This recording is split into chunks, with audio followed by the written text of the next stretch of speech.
Assalamualaikum warahmatullahi wabarakatuh. Perkenalkan, nama saya Nastasia Putri Melasari dari kelas MPI 4A2 dengan nomor NIM 1903022724.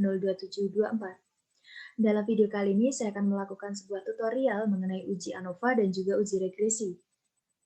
Baik, langsung saja kita mulai untuk yang pertama, yaitu mengenai uji ANOVA. Di mana uji ANOVA sendiri digunakan untuk menguji perbedaan yang lebih dari dua kelompok. Sebelum melakukan uji ANOVA, kita terlebih dahulu untuk menentukan hipotesisnya. Di mana untuk hipotesis kali ini, yaitu untuk H0-nya tidak terdapat perbedaan rata-rata semua kelompok. Dan untuk H1-nya, yaitu terdapat perbedaan rata-rata semua kelompok.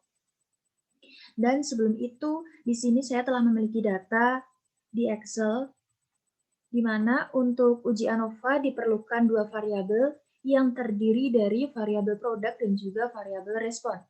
Dan untuk tingkat ketertarikan, yaitu memiliki skala dari 1 sampai dengan 10. Di sini produk terbagi menjadi 3 bagian, yaitu ada produk A, produk B, dan juga produk C. Di mana untuk produk A sendiri memiliki kode 1, produk B memiliki kode 2, dan produk C memiliki kode 3. Dan untuk setiap produk ini memiliki responden berjumlah 30. Baik, langsung saja kita masuk ke aplikasi SPSS-nya. Di sini untuk aplikasi SPSS-nya terdiri dari dua bagian, yaitu data view dan juga variable view. Bisa dilihat di sini untuk variable view-nya sendiri, dan kita fokus ke bagian produk, di mana untuk bagian produk sendiri untuk value-nya bisa kita ubah, yaitu 1 untuk produk A, 2 untuk produk B, dan 3 untuk produk C. Dan langsung saja kita mulai untuk melakukan uji ANOVA-nya. Kita klik Analyze, kita pilih yang Compare Mean, kita pilih yang One Way ANOVA.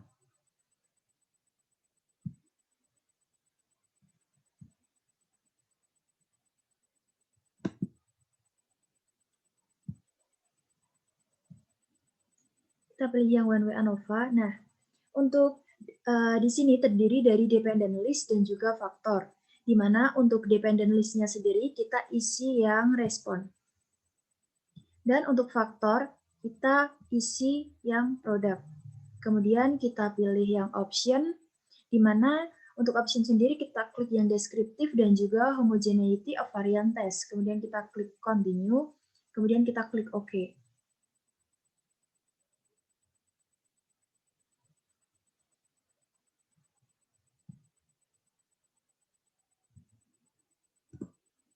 Nah, di sini sudah terlihat untuk output dari uji ANOVA-nya sendiri,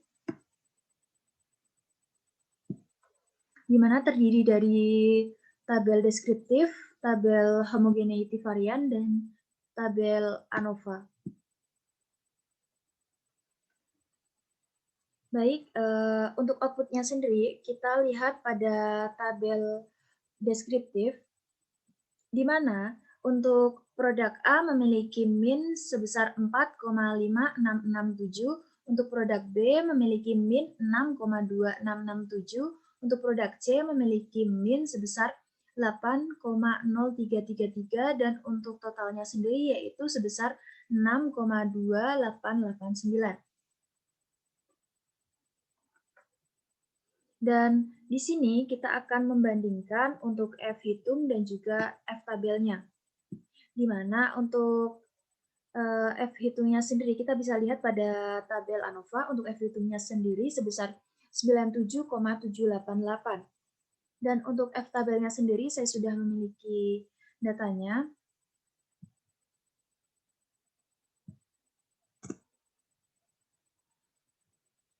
Di sini untuk F tabelnya sendiri, yaitu untuk DF-nya sendiri 2, bisa dilihat pada output-nya tadi. Dan kita fokus pada penyebut 88, mengapa demikian? Dikarenakan 90 dikurangi 2 sama dengan 88. Dan untuk DF2, 88 pada penyebut 88 bernilai 3,10. Yang artinya di mana F hitung sendiri lebih besar daripada F tabel.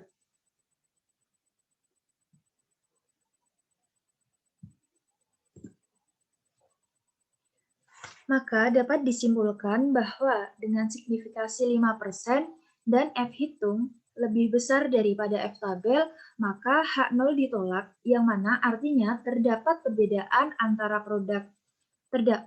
terdapat perbedaan rata-rata antara produk A, produk B, dan juga produk C.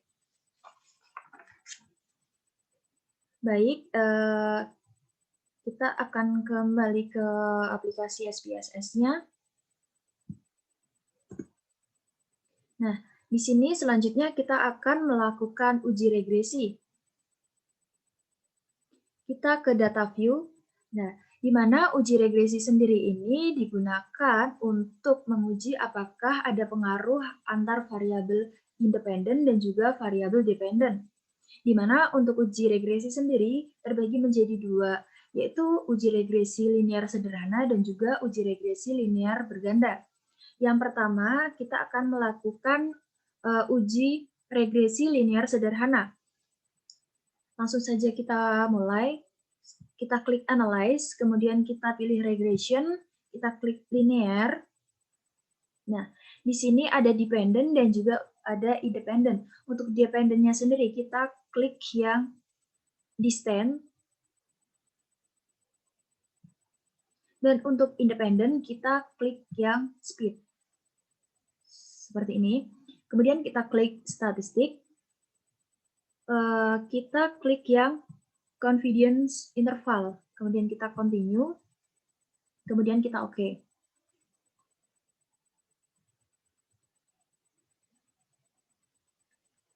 Di sini kita menunggu untuk output-nya.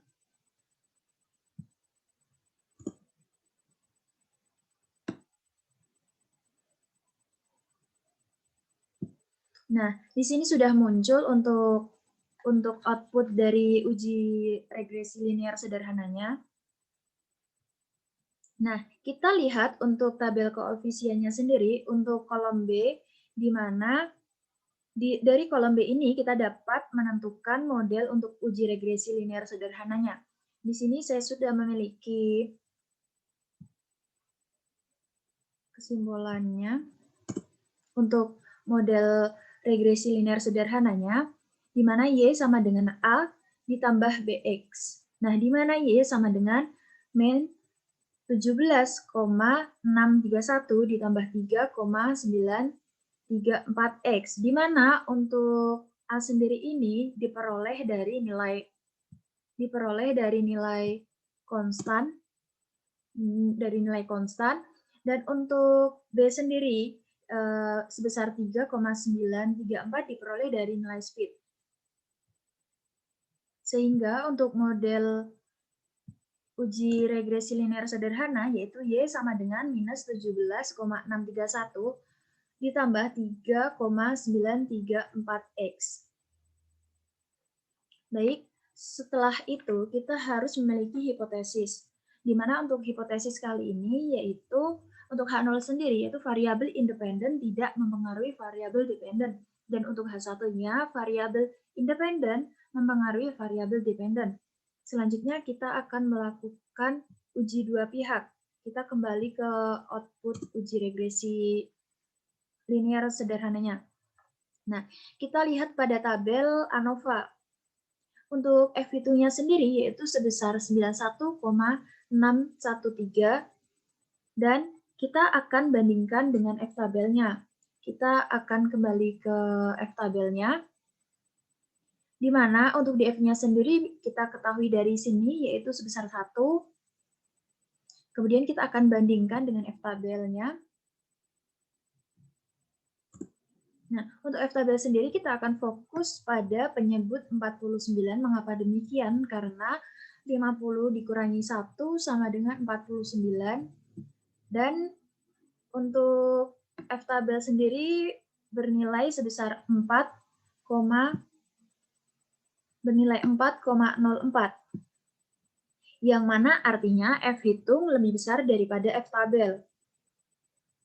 Kita akan kembali ke output hasil regresi linear sederhananya. Nah, dapat disimpulkan bahwa dengan signifikasi 5%, H0 ditolak, yang artinya terdapat pengaruh yang signifikan antara variabel independen dengan variabel dependen. Selanjutnya kita akan membandingkan F hitung dengan SIG, di mana F hitung sendiri bernilai 91,613 dan SIG-nya sendiri bernilai 0,000. Nah, di mana F hitung sendiri bernilai lebih besar daripada SIG-nya, yang artinya H0 ditolak, jadi ada pengaruh yang signifikan antara variabel X dan juga variabel Y-nya.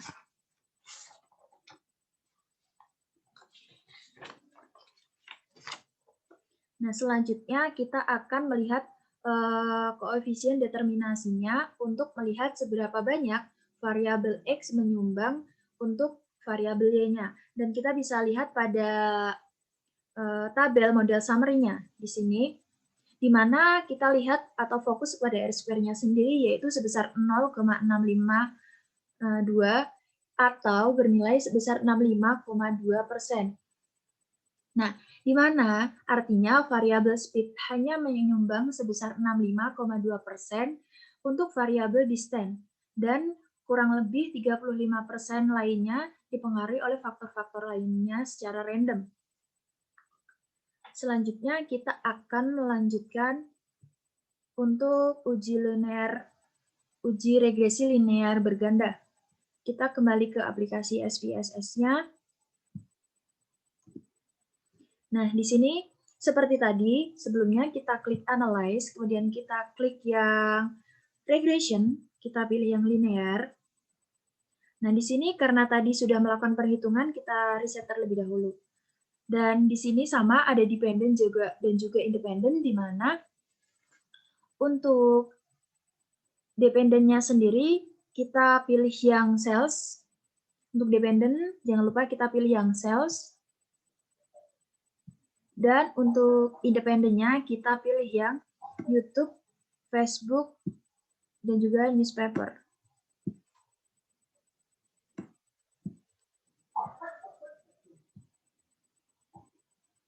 Kita pindahkan terlebih dahulu. Nah, setelah seperti ini, kita klik statistik.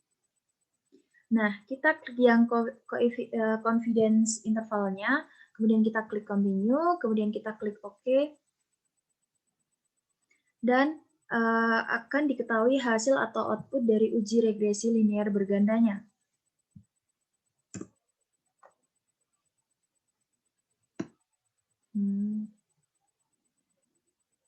Nah, bisa kita lihat di sini sudah muncul untuk outputnya. Nah, selanjutnya kita akan membuat model regresi berganda, yaitu kita fokus pada tabel koefisien B, di mana konstan sendiri bernilai 17,567, untuk YouTube bernilai 0,007, untuk Facebook bernilai 0,015, dan yang terakhir yaitu untuk newspaper bernilai 0,003. Dan kita akan membuat model untuk uji regresi linear bergandanya. Di mana untuk modelnya sendiri untuk regresi linear berganda yaitu sama dengan Y sama dengan B0 plus B1 X1 sampai dengan BKXK, di mana Y sama dengan 17,567 ditambah 0,007 kali 1 ditambah 0,015 kali 2 ditambah 0,003 dikali 3. Nah, setelah ini kita akan melakukan pengujian apakah terdapat pengaruh yang signifikan antara variabel YouTube, newspaper, dan juga Facebook terhadap sales atau penjualan. Kita fokus pada tabel ANOVA-nya. Nah, kita fokus pada F hitung yang bernilai sebesar 0,647. Kemudian untuk SIG-nya yaitu bernilai 0,586. Nah, maka bisa disimpulkan bahwa ada pengaruh antara iklan yang terdiri dari Facebook, YouTube, dan juga newspaper terhadap sales atau penjualan. Nah, Terus kita juga dapat melihat satu persatu bagaimana pengaruh dari YouTube Newspaper dan juga Facebook terhadap sales atau penjualannya. Kita fokus pada tabel koefisiennya sendiri. Di sini kita bisa lihat untuk T-hitung sendiri, untuk T-hitung YouTube yaitu sebesar 1,300 dan untuk SIG-nya sendiri bernilai 0,195, yang artinya bahwa YouTube berpengaruh signifikan terhadap sales atau penjualan. Dan selanjutnya untuk YouTube yaitu untuk T-hitungnya bernilai 0,484 dan untuk SIG-nya sendiri bernilai 0,629, yang mana lebih besar nilai SIG daripada T-hitungnya, yang artinya bahwa untuk Facebook tidak memiliki pengaruh yang signifikan terhadap sales. Dan yang terakhir untuk newspaper sama dengan Facebook tadi, tidak memiliki pengaruh yang signifikan terhadap sales atau penjualan. Nah, selanjutnya untuk mengetahui seberapa besar yang disumbangkan dari variabel X kepada variabel Y-nya sendiri, kita fokus pada R-square-nya yaitu 0,010 atau sekitar 10%. Nah, di mana yang berarti untuk variabel newspaper, Facebook, dan juga YouTube hanya menyumbangkan sebesar 10%, dan untuk 90% lainnya dipengaruhi oleh faktor-faktor lainnya. Baik, cukup sekian yang dapat saya sampaikan, kurang lebihnya saya mohon maaf. Wassalamualaikum warahmatullahi wabarakatuh.